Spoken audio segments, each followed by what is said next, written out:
எங்களோட சேர்ந்து பயணிங்க அரசியல்ல. அங்கங்க உட்காந்து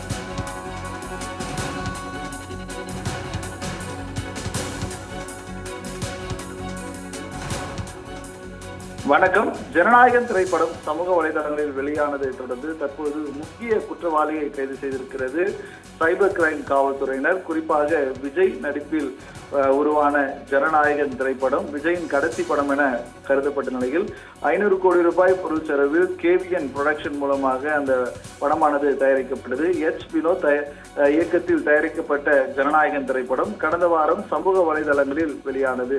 ஏற்கனவே ஜனநாயகன் திரைப்படம் ஜனவரி 9ஆம் தேதி வெளியாகும் என படக்குழுவினர் அறிவித்திருந்த நிலையில் சென்சார் விவகாரம் தொடர்பாக அந்த படமானது வெளியாகாமல் நீதிமன்றத்திற்கு சென்றிருந்தது. பின்னர் அந்த வழக்கானது தற்போது அதாவது சென்று கொண்டிருந்த மீண்டும் மறுபரிசீலனைக்காக சென்சார் போர்டுக்கு அதாவது ஜனநாயகன் திரைப்படமானது அனுப்பி வைக்கப்பட்டிருக்கிறது. இன்னும் அந்த ஜனநாயகன் திரைப்படம் வெளியிட எந்த ஒரு தேதியும் இன்னும் சென்சார் சர்டிபிகேட் ஆனது பெறப்படாத நிலையில் படமானது வெளியாகாத நிலையானது ஏற்பட்டிருந்தது. தற்பொழுது அந்த படம் கடந்த வாரம் சமூக வலைதளங்களில் வெளியாகி பெரும் பரபரப்பானது ஏற்படுத்தியது. குறிப்பாக முதல் 3 நிமிடம் காட்சிகள், பிற்பாடு 5 நிமிட காட்சிகள், பிற்பாடு அதாவது நள்ளிரவில் 3 மணி நேரம் படம் முழுவதும் வெளியான சம்பவம் பெரும் பரபரப்பானது ஏற்படுத்தியிருந்தது. அந்த படக்குழுவினருக்கு ஒரு பெரும் அதிர்ச்சியாகவும் அதாவது இந்த சம்பவமானது அரங்கேறியிருந்தது.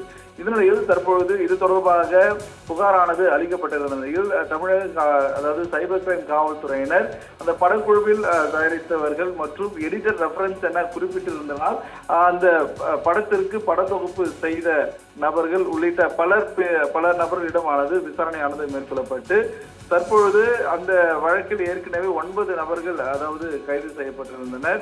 தற்பொழுது மேலும் 3 நபர்கள் அதாவது ஏற்கனவே 6 பேர் கைது செய்யப்பட்டிருந்த நிலையில் தற்பொழுது மேலும் 3 நபர்கள் இந்த வழக்கில் கைது செய்யப்பட்டிருப்பது பெரும் பரபரப்பை ஏற்படுத்தியிருக்கிறது. குறிப்பாக இந்த படம் வெளியாகுவதற்கு முக்கிய காரணமாக கருதப்படும் ஃப்ரீலான்சர் அசிஸ்டன்ட் விஷுவல் எடிட்டர் மூலமாகத்தான் இந்த படம் அதாவது கசிந்துள்ளதாகவும் மாநில சைபர் கிரைம் காவல்துறையினர் விசாரணையில் கண்டறியப்பட்டுள்ளதாகவும் தற்போது ஒரு தகவலானது தெரிவித்திருக்கின்றனர். குறிப்பாக இந்த ஃப்ரீலான்ஸ் அசிஸ்டன்ட் விஷுவல் எடிட்டர் மூலமாக தான் நண்பர்களுக்கு கிளவுட் ஸ்டோரேஜ் மூலமாக படம் அனுப்பப்பட்டதாகவும் கூறப்படுகிறது. இந்நிலையில் அதன் மூலமாகத்தான் சமூக வலைதளங்களில் இந்த படமானது கசிந்துள்ளதாகவும் போலீசார் விசாரணையில் கண்டுபிடிக்கப்பட்டுள்ளதாக ஒரு தகவலானது வெளியாகிருக்கிறது. இந்த விவகாரம் தொடர்பாக இதுவரை முக்கிய குற்றவாளிகளையும் சேர்ந்து 9 நபர்கள் தற்போது வரை கைது செய்யப்பட்டிருக்கின்றனர்.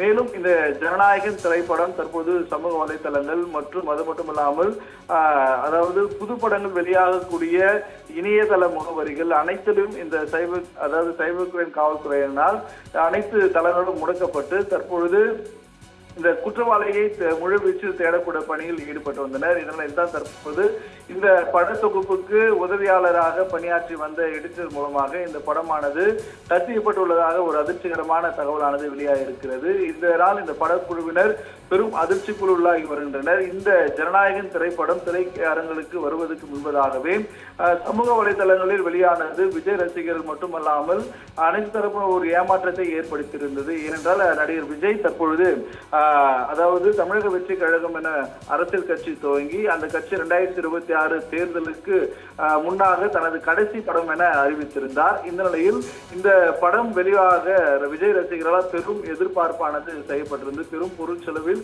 உருவாக்கப்பட்டிருந்த இந்த ஜனநாயகன் திரைப்படம் தற்பொழுது சமூக வலைதளங்களில் வெளியானது ஒரு பெரும் அதிர்ச்சியும் ரசிகர்களுக்கு ஒரு ஏமாற்றமும் அது மட்டுமல்ல பட தயாரிப்பாளர்களுக்கு ஒரு பெரும் அதிர்ச்சியாகவே காணப்பட்டு வந்தது. ஏனென்றால் இந்த படத்திற்கு தொழில்நுட்ப கலைஞர்கள் மற்றும் பணியாற்றிய ஆயிரக்கணக்கான கலைஞர்களுடைய உழைப்பை திருடியதாகவும், அதாவது அனைத்து தரப்பிலும் கண்டனங்களானது திரையுலக தரப்பில் கண்டனமானது எழுப்பப்பட்டிருந்தது. இந்த நிலையில் இது போன்ற புதிய படங்கள் திரையரங்குகளுக்கு வருவதற்கு முன்பதாக வெளியாகுவது பெரிய அளவில் வணிக ரீதியாகவும், அதாவது அந்த பட தயாரிப்பாளர்கள் அதை பாதிக்கப்படுவதாக ஒரு பெரும் குற்றச்சாட்டானது நிலவி வந்த நிலையில் தற்பொழுது இந்த ஃப்ரீலான்சர் அசிஸ்டன்ட் எடிட்டர் மூலமாக இந்த படமானது வெளியாகி இருப்பதாக ஒரு தகவலானது வெளியாக இருப்பது ஒரு பெரும் பரபரப்பையும் ஒரு அதிர்ச்சி ஏற்படுத்தியிருக்கிறது. தற்போது தமிழக சைபர் கிரைம் காவல்துறையினர் அவர்களை கைது செய்து விசாரணையானது மேற்கொண்டு வருவது குறிப்பிடத்தக்கது.